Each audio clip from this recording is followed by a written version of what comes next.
Alright, so in this tutorial I'll show you the difference between a font and a typeface, and I'll show you different categories of fonts that we have and what they are used for. So to start with, so we have right here typography written with sans serif typeface. So now this is not a font but a typeface. So what is the difference between a font and a typeface? So this is Montserrat. This text was written with Montserrat typeface. So when you come right here to the character panel, these are fonts under Montserrat typeface. So we have under Montserrat, we have regular, we have medium, we have bold, we have extra bold, and we have black. So these are all the fonts under Montserrat. But Montserrat itself is not a font but a typeface. So now let me show you an example of a font.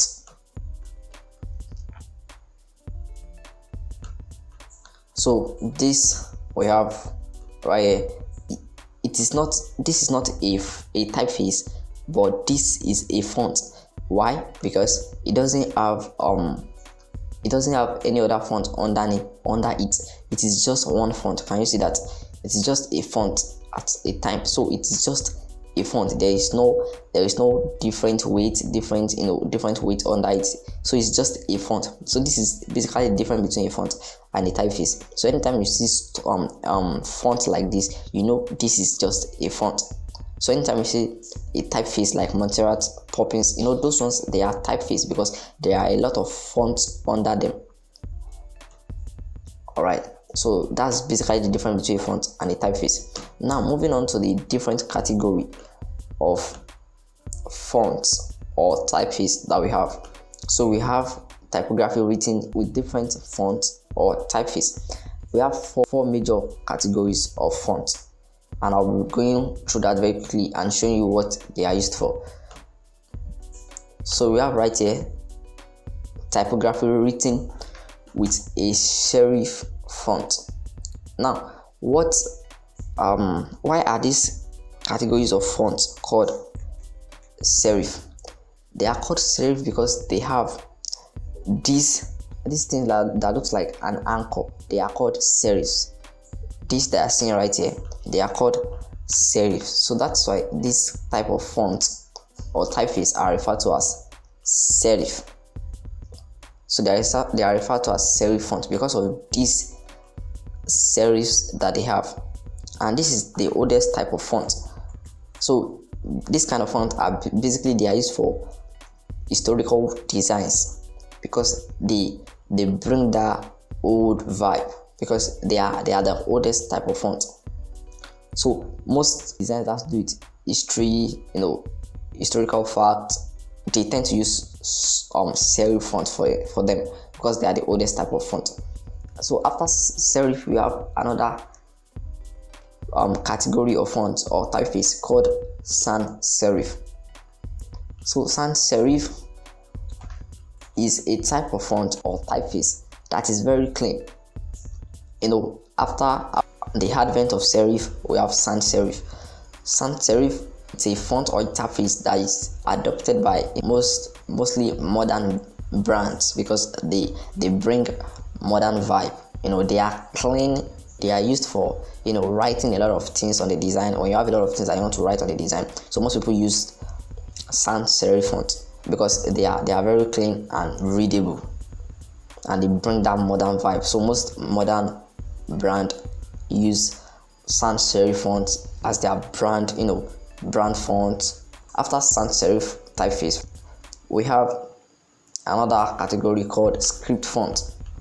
Script fonts basically are called script font because they looks like handwritings. They look like font written with hands. Do you understand? Because they look like the handwriting of a person. So that's why they are called script font. And in most cases, they are used as a display font. They are used in a design, to communicate information that are less important in a design. And in some cases, they are used to communicate information that are important as well in the design. So after script font, we have display font.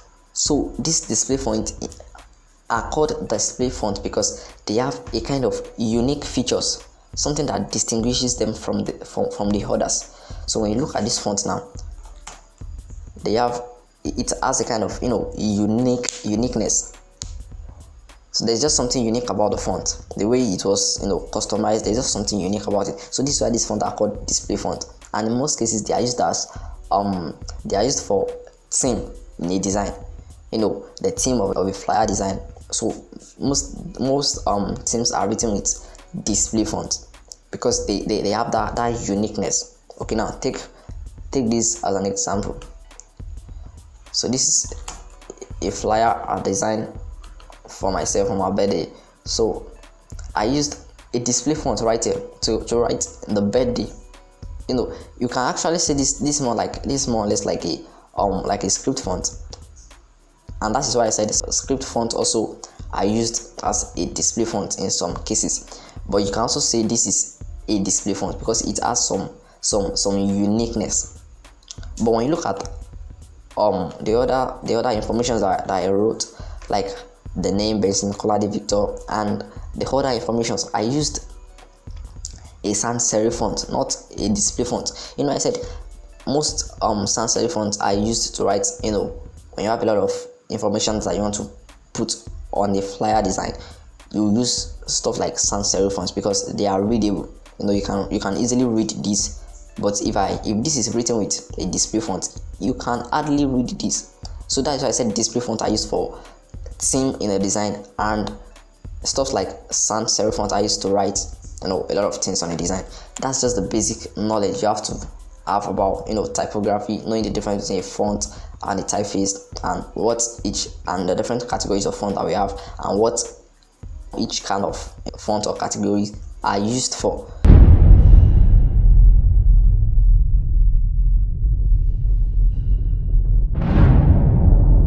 Alright, so let me show you what is called tracking and leading in typography.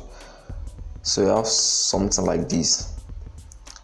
If I want to increase on the spacing within this typography, what I need to do is just come right here. I can increase the number, increase it. So as I'm doing this thing, as I'm increasing the number, the space between those words are increasing. The space between those words are increasing, and that is what is called tracking in typography. Increasing or decreasing the spacing within words, like between words. In some cases, this will help enhance a design when a need for tracking is needed on your design, just to make it even more pop, more visually appealing.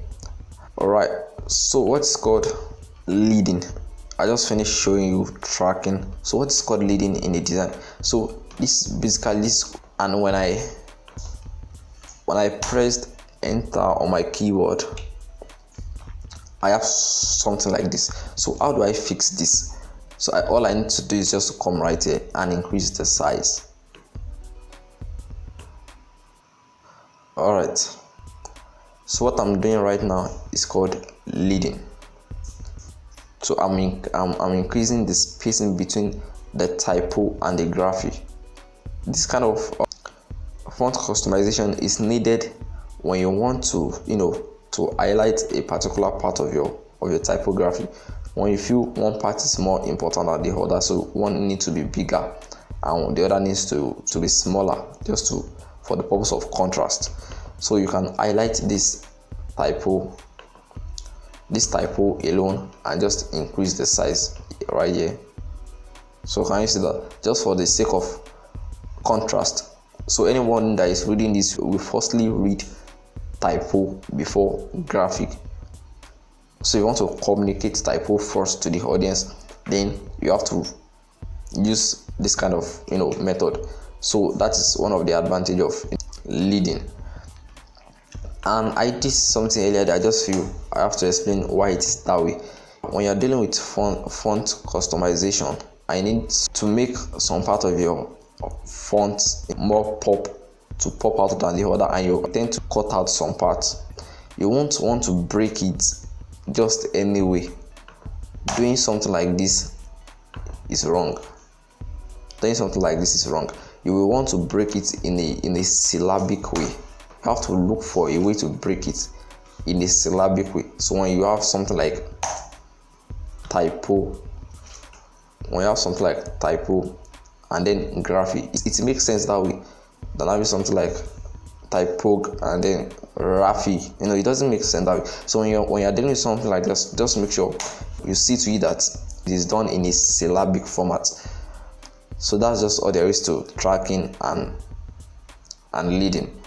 And if by any case you are unable to get this character format, all you need to do is just to come right here to the Windows and activate click on the characters, then this will come out.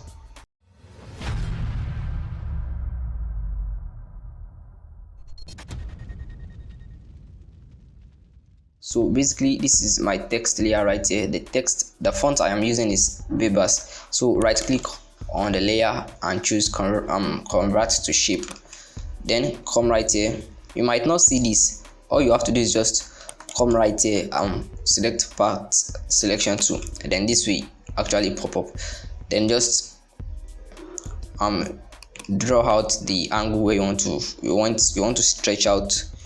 Hold Control, then click, then drag it down. You can hold Shift as well to maintain a perfect line. Do you understand? Then drag it down, then release it.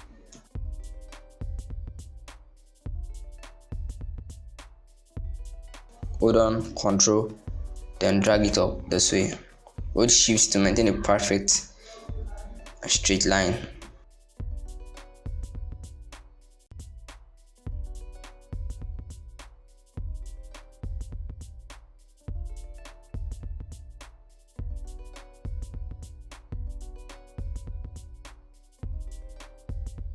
Hold Shift to maintain a perfect alignment. Then I think we are good to go. So I have this already. So just hold on Alt, then bring your cursor right here to create a clipping mark, then click. Do you see that? So basically that's it. So we've successfully converted our text to a shape. If this video helps you, or if you learn anything new from this video, do you to like the video, subscribe to my channel for more tutorials of this kind, and don't forget to turn on the notification bell to get notified when I drop new videos. Thank you.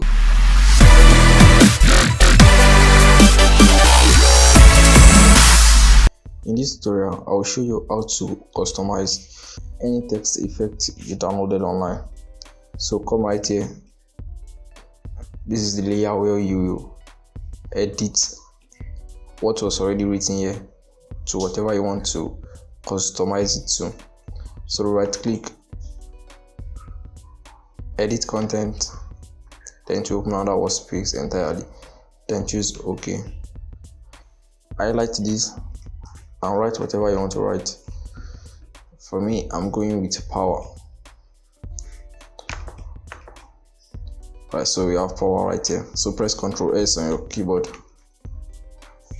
just to save the editing we already made. Then go back to the main text. So do you see that we already have power here? But I want to add a bit of storytelling to the customization. Follow the process. Go back to our workspace, double click on it to highlight it, then delete the 0 and create space, because I'm about to draw a circle. So come right here, select the ellipse tool, right click to select the ellipse tool. So hold down Shift on your keyboard, then drag to have a perfect circle, then release it. Come right here and select black color. Drop your tool right here. Adjust the circle accordingly. Then drag in your resources. So I'm dragging in this power icon. So reduce the size of the power icon. Press enter. I'm trying to customize the text even more. So I have something like, so I have a bit of storytelling. So add a bit of storytelling to it. So press Ctrl T on your keyboard to rotate the power icon. Press enter. Then hold an Alt on your keyboard and come right here to the thumbnail of the power icon and have a click. So can you see that? Now we've successfully made a selection around the power icon. Come right here to select, modify, then expand. Expand it by 6. I'm not so okay with the expansion. Come right here again, modify, expand. Let's go with 8. Okay, 8 is good. Alright, so come right here to your ellipse. Right click on the layer of the ellipse, then convert it to a smart object. Right click again and rasterize it. Then press delete on your keyboard. Then press Ctrl D on your keyboard to deselect the selection we have around the power icon. Then press Ctrl S on your keyboard just to save our editing.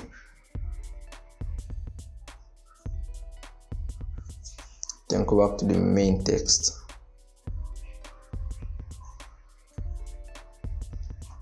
Do you see that? So we successfully added a bit of storytelling to the text. This looks pretty cool. If this tutorial has helped you, or if you've learned anything new from this tutorial, do well to subscribe to my channel, like the video, and turn on the notification bell to get notified.